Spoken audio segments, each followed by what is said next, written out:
Vous ne trouvez pas que l'innovation relève souvent du gag? Eh bien moi oui. Je m'appelle Stéphane Felet et je suis le fondateur de la société Expérientielle. J'ai envie de partager avec vous un tout petit résumé d'un atelier que je donne régulièrement sur la question de l'innovation. Les organisations innovent très souvent pour la technologie et non pas pour leurs clients. Le premier problème est qu'elles perçoivent l'innovation comme étant la réalisation d'un effet waouh.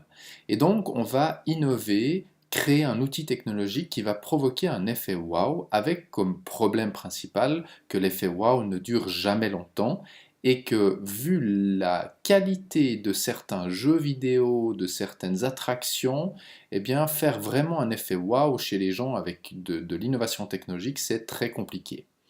L'autre élément, c'est lorsque l'on crée un espèce de gadget de communication qui satisfait l'ego de notre organisation, mais qui n'apporte aucune valeur aux clients.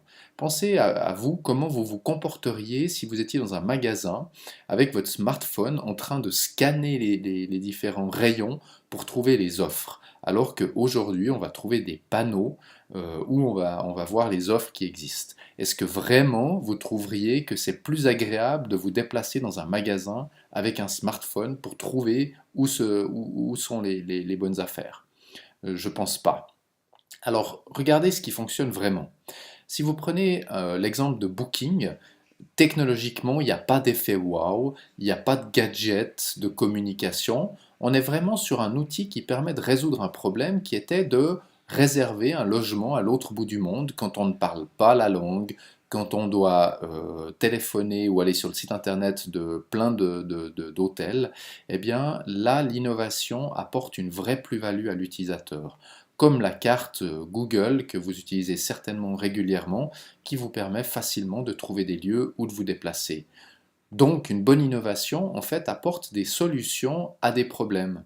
Elle n'est pas forcément technologique. Si vous prenez un couteau et une fourchette, c'est une innovation incroyable qui dure depuis des siècles et qui apporte une vraie solution à un problème de comment manger des aliments chauds, comment manger quand on ne veut pas se salir les mains. Et il n'y a rien d'extraordinaire, il n'y a pas d'effet wow, c'est simplement une bonne innovation qui résout un vrai problème qui concerne beaucoup de monde. Et donc, il faut innover pour vos clients et non pas pour la technologie. Et ça s'appelle du problem solving. C'est une méthode, une approche d'innovation qui cherche à résoudre des problèmes. C'est pas nouveau. Henry Ford avait déjà dit à l'époque, si j'avais demandé à mes clients ce qu'ils voulaient, ils m'auraient répondu des chevaux plus rapides. Et donc, si on parle toujours aujourd'hui de besoins, d'aller chercher les besoins des clients, et on va demander à nos clients, mais qu'est-ce que vous voulez? Mais les clients de Henry Ford à l'époque n'auraient jamais imaginé qu'il était possible de construire une voiture. Par contre, ils pouvaient dire à Henry Ford quels étaient leurs problèmes, ou respectivement, Henry Ford pouvait observer les problèmes. Alors, il y a deux types de problèmes qui sont les principales raisons d'innover. La première chose est liée à votre raison d'être, c'est-à-dire pourquoi est-ce que votre organisation existe. Si je reprends l'exemple d'Henry Ford, il était dans le secteur des transports, et sa raison d'être, c'était de permettre aux gens de se déplacer plus rapidement sur des distances plus importantes et à moindre coût. Et vous voyez sur la droite les petits pictogrammes. Ces petits pictogrammes sont liés à l'identification des bons problèmes, parce que le problème que résout une organisation peut changer, peut disparaître. Donc est-ce que les problèmes que l'on souhaite résoudre sont encore des problèmes? Est-ce qu'ils sont des bons problèmes? Alors, un bon problème, c'est un problème qui concerne beaucoup de monde. Parce que si vous dépensez du temps, de l'argent pour développer une solution, si le nombre de personnes concernées par ce problème est trop faible, ce sera très difficile de rentabiliser votre innovation. Est-ce que les problèmes sont douloureux? Plus un problème est douloureux pour un individu, plus la solution sera attractive. Et est-ce que ces problèmes ont de l'avenir? Parce que si vous consacrez beaucoup de temps à développer une solution, si le problème disparaît spontanément au bout de quelques temps, eh bien vous aurez perdu tout l'investissement que vous aurez fait dans cette innovation. Donc, est-ce que les problèmes que vous pensez devoir résoudre avec votre organisation sont toujours actuels? C'est une question fondamentale. Le deuxième type de problème, c'est les problèmes qui sont liés à l'expérience client. Et là, je reviens, ce n'est pas sur l'effet wow, mais sur le parcours du client et sur les ressentis issus de ce parcours. Quand on parle d'expérience client, on parle d'un résultat entre le bénéfice perçu et l'effort perçu. Plus le bénéfice perçu est élevé par rapport à l'effort perçu, plus l'expérience sera bonne. Je vous prends un exemple concret pour vous expliquer cela. Si vous devez aller acheter du pain, vous pouvez aller chez un boulanger par exemple ou dans un grand magasin. Eh bien, vous allez vivre une série d'étapes. Vous allez devoir vous déplacer, vous allez devoir peut-être trouver un lieu pour vous parquer, vous pourrez aller à certaines heures quand le magasin est ouvert, etc., etc. Et puis, si vous prenez l'effort perçu et les bénéfices perçus dans chacune de ces étapes, eh bien, vous avez un total qui est en quelque sorte le sentiment que vous allez développer par rapport à toutes les étapes que vous aurez vécues. Et c'est ça qui va faire que vous allez préférer une solution ou une autre. Quand on regarde ce tableau, on voit que les éléments les plus compliqués pour le boulanger ou pour les clients du boulanger sont liés à des étapes de déplacement, d'horaire d'ouverture ou de la possibilité d'acheter d'autres choses que du pain. Alors que la plupart des entreprises se concentrent sur la qualité du produit et sur le prix dans l'innovation, eh bien on voit qu'en cherchant à améliorer d'autres étapes du parcours, on a un potentiel d'amélioration qui est beaucoup plus important. Et donc, on va chercher, quand on essaye d'innover sur le parcours de l'individu, on va chercher toutes les étapes principales de son parcours, les tâches qu'il doit effectuer à chacune de ces étapes, et quels sont les obstacles qu'il va percevoir sur le parcours. Quels sont les éléments qui vont générer une perception d'effort, et quels sont les éléments qui vont aussi générer une perception de bénéfice. On va se concentrer sur les problèmes, les obstacles. Un bon problème, c'est toujours des problèmes qui empêchent de débuter une tâche ou qui ralentissent la progression d'une tâche. Des problèmes qui vont nécessiter beaucoup plus de ressources de la personne qui doit accomplir une tâche ou qui vont diminuer les émotions positives et augmenter les émotions négatives. Donc, identifier sur le parcours des clients ces différents obstacles potentiels. Alors nous, on travaille avec un outil qui s'appelle le service design, et ce service design, ou cette approche du service design, va permettre justement d'identifier les bons problèmes et de bien les résoudre. On a une première étape de recherche.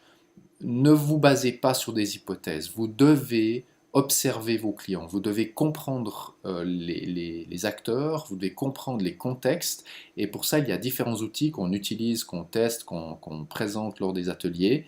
Vous pouvez en retrouver sur notre site internet, mais cette phase de recherche est primordiale pour sortir des hypothèses, pour aller au-delà des hypothèses. Ensuite, la phase de réflexion, d'idéation, pour trouver des solutions est aussi une étape cruciale. Vous avez certainement déjà vécu de nombreux brainstorming où finalement il y a une ou deux personnes qui parlent, la majorité des gens se taisent et se rallient finalement à l'idée des personnes qui parlent avec le plus de conviction ou qui s'imposent. Et en fait, toutes les idées novatrices paraissent dans un premier temps absurdes. Et donc, si une personne parle avec beaucoup de conviction, elle va couper la possibilité aux gens de donner des idées novatrices. Donc là aussi, dans les ateliers, on présente et on teste plusieurs outils d'idéation qui favorisent l'émergence d'idées vraiment nouvelles et la diversité des idées. Ensuite, le prototypage. C'est une étape importante parce qu'elle va permettre aux entreprises finalement de tester leurs idées à moindre coût. Aujourd'hui, on peut tout prototyper. On peut prototyper des services, des outils numériques, on peut prototyper des objets à des coûts très très bas, et puis de tester auprès des utilisateurs, est-ce que ça résout bien le problème, est-ce que c'est facile à utiliser, est-ce que c'est agréable à utiliser, avant d'avoir engagé énormément de ressources dans la réalisation de cette solution. Et ensuite, on a l'étape de réalisation, d'implémentation. Cette étape, elle est rarement entamé. Et là, j'aimerais juste dire une chose qui semble évidente, mais qui est souvent oubliée, c'est que la valeur ne se crée pas avec des foutus concepts. Regardez toutes les études, tous les concepts, toutes les idées que vous avez eues et qui ont fini dans des tiroirs. Et pourquoi est-ce qu'on ne réalise pas les idées? Eh bien, il faut comprendre la logique du cerveau humain, comment est-ce qu'on fonctionne. Tout d'abord, on est dans une étape d'inconscience de notre incompétence, et dans cette étape-là, tout va bien.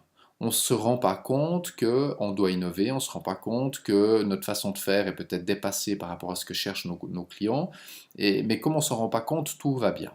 Et puis à un moment donné, il y a un déclencheur, une prise de conscience, un problème qui apparaît, c'est plus difficile à vendre, on a des concurrents qui arrivent, voilà. Et quand on s'en rend compte, on a une peur, c'est-à-dire qu'on prend conscience de notre incompétence, ou on prend conscience du fait que nos produits ou nos services ne sont plus adaptés, mais on ne sait pas comment faire pour réagir, et donc on a peur. Il faut dépasser cette peur et avoir envie d'apprendre. Et là, c'est très très important, cette envie est primordiale. Si on n'a pas envie, on ne va pas accorder l'attention nécessaire pour apprendre. Et cet apprentissage va nous permettre de passer dans la phase de compétence consciente. Pour vous donner un exemple concret, quand vous avez commencé à faire de la dactylographie, il y a eu ce moment où finalement c'était beaucoup plus difficile de taper à l'ordinateur que d'écrire à la main. Et donc vous aviez envie d'abandonner et de revenir à l'écriture à la main parce que c'était plus efficace. Et bien quand on innove, c'est la même chose, c'est-à-dire qu'il y a une première étape qui va être plus difficile et probablement que les résultats liés à une innovation au départ sont moins bons que la manière dont vous faisiez avant. Et c'est là qu'il faut persévérer, il faut s'entraîner, il faut corriger, il faut du courage. Et là, vous arrivez dans une étape de d'inconscience compétente, c'est-à-dire c'est comme quand vous tapez à l'ordinateur sans regarder vos doigts, sans réfléchir où sont les lettres, etc. Vous allez beaucoup plus vite que ce que vous alliez à la main. Et là, vous bénéficiez du fruit de votre travail.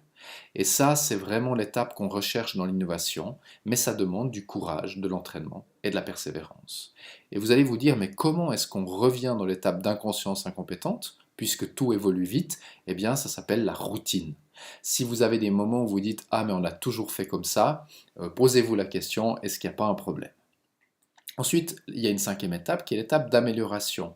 C'est cette étape qui permet de passer finalement d'une compétence consciente à une compétence inconsciente.